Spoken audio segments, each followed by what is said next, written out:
European ممالک میں حکومتوں اور خفیہ اداروں کا کہنا ہے کہ مغربی یورپ میں حالیہ کارروائیوں میں ایک پیٹرن نظر آتا ہے. دوسری جانب مشرقی یورپ کے ملک لیتھوینیا میں بھی حال ہی میں پارسل بم کی سازش، جس میں لیتھوینیا سے جرمنی، UK اور پولینڈ جانے والی فلائٹس میں بھیجے گئے پارسلز میں دھماکہ خیز مواد چھپایا گیا اور آتش زنی کے حملے ہوئے. حالات کی سنگینی کی وجہ سے وہاں حکومت نے ہنگامی حالات کا اعلان کیا. لیتھوینین حکام الزام لگاتے ہیں کہ ان کارروائیوں کے پیچھے روس کا اہم اتحادی بیلاروس ہے، جو انتشار پھیلانے کی کوشش کر رہا ہے. لیتھوینیا کے دارالحکومت ویلنیوس سے BBC کی نامہ نگار سارا رینسفرڈ کی رپورٹ خدیجہ عارف پیش کر رہی ہیں. ہر رات لیتھوینیا کے فوجی گشت پر نکلتے ہیں. یہ بیلاروس سے متصل سرحدی زون ہے اور وہ پڑوسی ملک کی دشمن کارروائی کے شواہد ڈھونڈ رہے ہیں، اور یہ عجیب و غریب شکل میں نمودار ہوتے ہیں. کبھی اسمگلروں کی جانب سے بھیجے گئے غبارے اور کبھی ایسے غبارے جن میں سگریٹ لٹکی ہوئی ہوتی ہے. ان غباروں کی وجہ سے فضائی ٹریفک متاثر ہوا ہے اور لیتھوینیا کو یقین ہے کہ یہ جان بوجھ کر کی گئی حرکت ہے. اسمگلنگ گینگز پر قابو پانے اور غباروں کو بلاک کرنے کے لیے ملٹری پولیس لوگوں کو روک کر ان کی تلاشی لے رہی ہے، کیونکہ لیتھوینیا کو یقین ہے کہ یہ روس کے اتحادی بیلاروس کی جانب سے شروع کیے گئے ہائیبرڈ وار کا حصہ ہے. ان خاتون کا خیال ہے کہ یہ صرف اسمگلروں کا کام ہے، لیکن جن دیگر لوگوں سے میری بات ہوئی وہ اس بارے میں کافی نروس ہیں. فوجی پولیس یہاں آنے والی ہر کار کی تلاشی لے رہی ہے. ہم بیلاروس کے بارڈر سے صرف 7 کلومیٹر دور ہیں اور وہ حالات کو بہت سنجیدہ طریقے سے دیکھ رہے ہیں. بیلاروس بین الاقوامی منظم جرائم کو ایک ہتھیار کے طور پر استعمال کر رہا ہے. وزیر خارجہ نے مجھے بتایا کہ بیلاروس یورپ کو بلیک میل کر رہا ہے. وہ اسے دباؤ ڈالنے کا ایک ذریعہ سمجھتے ہیں. تمہاری ہمارے ساتھ سرحد ہے اور ہم اسی سرحد کے ذریعے تمہارے لیے بڑے مسائل پیدا کر سکتے. وہ یہی کر رہے ہیں. یہ معاملہ اب عسکری سیکیورٹی کے دائرے کو چھو رہا ہے، اس لیے ہم اس صورتحال میں کسی فوجی کشیدگی کو بڑھنے سے روک سکتے ہیں. بیلاروس کے آمرانہ لیڈرز ان دعووں کو احمقانہ بتاتے ہیں، لیکن الیگزینڈر لوکاشینکو کے پاس بہت زیادہ کنٹرول ہے. 4 سال قبل بیلاروس بڑی تعداد میں مائیگرینٹس کو اپنی مغربی سرحد تک لا رہا تھا اور انہیں یورپی یونین کے ممالک میں داخل ہونے میں مدد کر رہا تھا تاکہ ایک بحران پیدا ہو. اور اب ایئرپورٹس پر دباؤ ہے.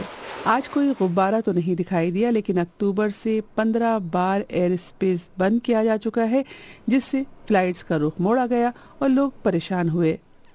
مجھے لگتا ہے کہ یہ ان کی حکومت کی جانب سے اشتعال انگیزی ہے اور روس کی حکومت کی طرف سے بھی، کیونکہ وہ بنیادی طور پر نیٹو کی برداشت کا امتحان لے رہے ہیں. یہ یقینی طور پر ہائیبرڈ اٹیک ہے اور یہ پہلا نہیں ہے. پہلے وہاں سے مائیگرنٹس آ رہے تھے اور اب غبارے آ رہے ہیں.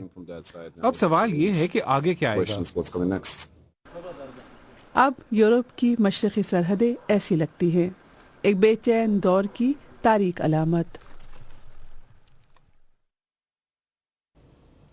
یورپ میں جو سوچ ہے، جس چیز سے وہ خطرہ محسوس کر رہے ہیں، اس کا اندازہ یہاں برطانیہ کی خفیہ ایجنسی MI6 کی نئی سربراہ کے تازہ بیان سے ہوتا ہے. انہوں نے وارننگ دی ہے کہ دنیا پچھلی کئی دہائیوں کے مقابلے میں آج کہیں زیادہ خطرناک ہو چکی ہے. پوری دنیا کو اب کسی ایک خطرے کا سامنا نہیں بلکہ متعدد سیکیورٹی سے متعلق چیلنجز کا سامنا ہے، اور یہ فوجی، تکنیکی، سماجی، حتی کہ اخلاقی ہیں، اور یہ پیچیدہ انداز میں ایک دوسرے کو متاثر کر رہے ہیں اور تشکیل دے رہے ہیں. اس وقت ہم جنگ اور امن کے درمیان کے ایک نازک مرحلے پر ہیں. ہمیں جارحیت پسند روس سے خطرہ ہے، جو دن بدن اپنا قبضہ بڑھانا چاہتا ہے، یوکرین کو نیچا دکھانا چاہتا ہے اور نیٹو کو ہراساں کرنا چاہتا ہے. مجھے سن کر بہت غصہ آتا ہے کہ ہزاروں لوگ اپنی جانیں کھو چکے ہیں اور یہ تعداد دن بدن بڑھتی ہی جا رہی ہے، اور وہ صرف اس لیے کہ پیوٹن تاریخ کو توڑ مروڑ کر زبردستی اپنی عزت کروانا چاہتے ہیں. اچھا، روس نے بار بار اس بات کی تردید کی ہے کہ اس کا یورپی یونین کے خلاف کوئی جارحانہ منصوبہ ہے، لیکن صدر پوتن کا یہ بھی کہنا ہے کہ اگر یورپ جنگ چاہتا ہے تو وہ تیار ہیں. لیکن ایسا لگتا ہے کہ یورپ کو روس کی باتوں پر یقین نہیں ہے اور وہ ایک لمبی جنگ کی تیاری کر رہا ہے، جس میں روایتی اور غیر روایتی دونوں قسم کے خطرات شامل ہیں. اور یورپ سے اب آسٹریلیا کا ذکر، جہاں بونڈائی بیچ پر ہونے والے حملے میں ملوث شخص ساجد اکرم کی نیشنلٹی کے بارے میں مسلسل سوشل میڈیا پر بحث ہو رہی ہے اور ان کے بیٹے نوید اکرم بھی ٹرینڈ کا حصہ ہیں۔ سب سے پہلے تو حملہ آور نوید اکرم کے بارے میں اہم خبر ہے۔ ان کا آسٹریلیا کے ایک ہسپتال میں علاج ہو رہا ہے اور ان کے ہوش میں آنے پر ہسپتال کے بیڈ پر ہی ان کے خلاف کیس کی ہیئرنگ ہوئی، جس کے دوران ان پر 59 جرائم کا مقدمہ درج کیا گیا، جس میں 15 قتل اور 1 دہشت گردی کا جرم شامل ہے۔ دوسرا حملہ آور ساجد اکرم کی نیشنلٹی بھی مسلسل سوشل میڈیا پر بحث کا حصہ ہے۔ حملے کے بعد انڈین میڈیا پر یہ الزام لگتا رہا کہ وہ پاکستانی ہیں، اور اب جبکہ ان کی انڈین پاسپورٹ کے بارے میں انکشاف ہوا ہے تو توجہ انڈین ریاست تلنگانہ کے شہر حیدرآباد کی طرف ہے، جہاں وہ رہتے تھے۔ بی بی سی نیوز کی ایک ٹیم ان کے آبائی علاقے گئی۔ جو ایریا میں رشتہ دار رہتا، ہم ہی اسی ایریا میں ہم لوگ ابھی موجود تھا، لیکن جو رشتہ دار کا گھر ہے وہ رشتہ دار کا گھر کو تالا لگایا، کل سے بھی وہ تالا لگا کے دیکھ رہے، اور جو وہ لوگ کہاں گیا وہ ابھی تو نہیں معلوم تھا، لیکن جو آس پاس میں رہنے والا کچھ لوگ بول رہے ہیں کہ جو یہ ایریا کا نام سن کے ہم لوگ تھوڑا شاک میں تھا۔ تلنگانہ پولیس کا کہنا ہے کہ وہ اس معاملے میں تفتیش میں کسی بھی طرح کے تعاون کے لیے تیار ہیں۔ دوسری جانب آسٹریلیا میں ساجد اکرم اور نوید اکرم کے بارے میں انویسٹیگیشن جاری ہے اور حکام زندہ بچ جانے والے حملہ آور کی حالت بہتر ہونے کا انتظار کر رہے ہیں تاکہ ان سے باقاعدہ پوچھ گچھ کی جا سکے۔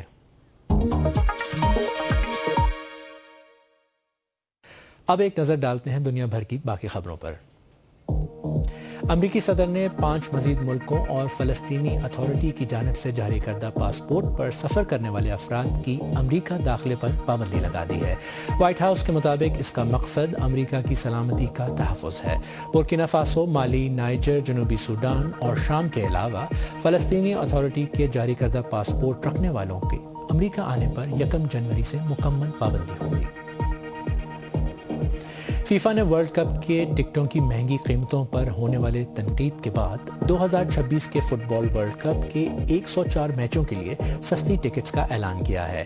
ان ٹکٹس کی قیمت $60 ہوگی، جو محدود تعداد میں ان ممالک کے لائل فینز کے لیے مخصوص ہوگی جنہوں نے ورلڈ کپ کے لیے کوالیفائی کیا ہے۔ صدر ٹرمپ نے کہا ہے کہ انہوں نے وینزویلا سے آنے جانے والے ایسے تمام تیل کے ٹینکرز کی مکمل ناکابندی کا حکم دیا ہے جن پر پابندیاں عائد تھیں۔ انہوں نے کہا کہ وینزویلا کو گھیر لیا گیا ہے اور امریکی فوج کی موجودگی مزید بڑھے گی۔ وینزویلا نے اس اقدام کو اپنے تیل کی دولت چرانے کے ایک بھیانک منصوبہ قرار دیا ہے۔ بی بی سی آئی کی تحقیقات میں چین بھر میں کم از کم 10 نجی ڈسپلنری یعنی تعدیبی اسکولوں کے نیٹ ورک میں کی جانے والی بدسلوکی کے شواہد ملے ہیں۔